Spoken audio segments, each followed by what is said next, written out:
if you're hooking up on Tinder, you're a swinger. Follow me along here. So I sat down with a bunch of 20-year-olds who had some questions.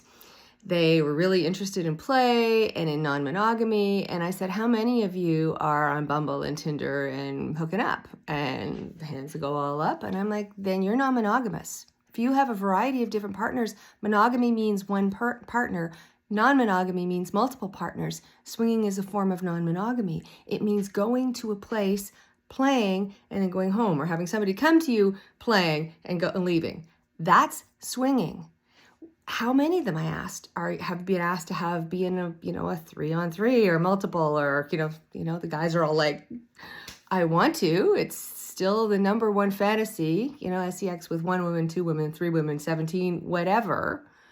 And if you're doing that, you may think it was like the 70s with these key parties. You put all the keys in a bowl and you picked one and that's who you went home with. That is not what it is these days. And there are lots of young people engaging it. My friends Dan and Lacey at Swing Nation, young swingers, and they're killing it.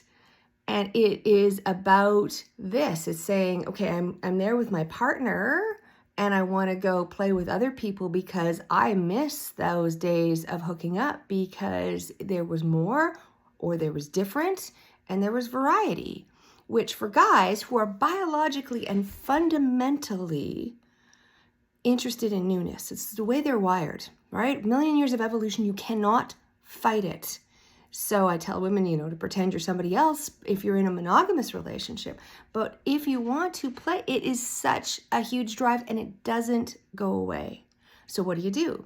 So a lot of people are on Tinder or Ashley Madison, which is the discreet website for hooking up if you're involved in somebody. But if you want to do it in a way that is consensual, and things like Ashley Madison are doing it, like they're all starting non-monogamy, open relationship kind of dialogues, because it's up by 128%, according to the new research. 128% of people are more likely to be non-monogamous in 2023 than at any other time in history. And if you watch the Netflix shows or anything else that's coming up, you're going to see that, right? And that non-monogamy can be a variety of different things. It can be don't ask, don't tell. It can be, you get a hall pass for the weekend. It's been going on since bachelor parties. Like, yeah, you're going off to a bachelor party. We know there's going to be strippers. Don't tell me at the end of it, or I want to know every blink in detail. And don't you come home with anything that's infectious. That happens. So I say to people, it's just a word. And the truth is, we don't have the language.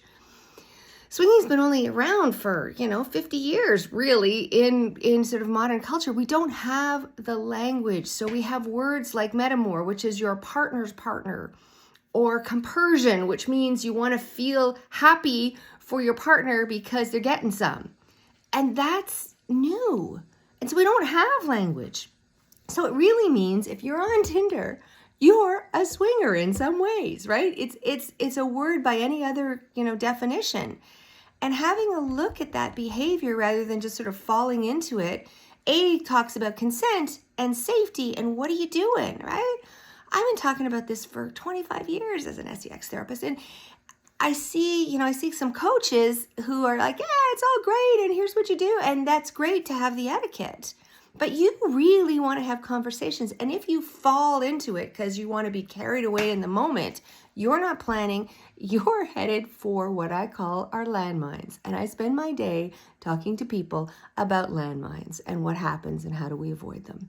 So you're on Tinder, you're a swinger, I got some stuff. My name is Sue. I've got more and I'm feeling the love.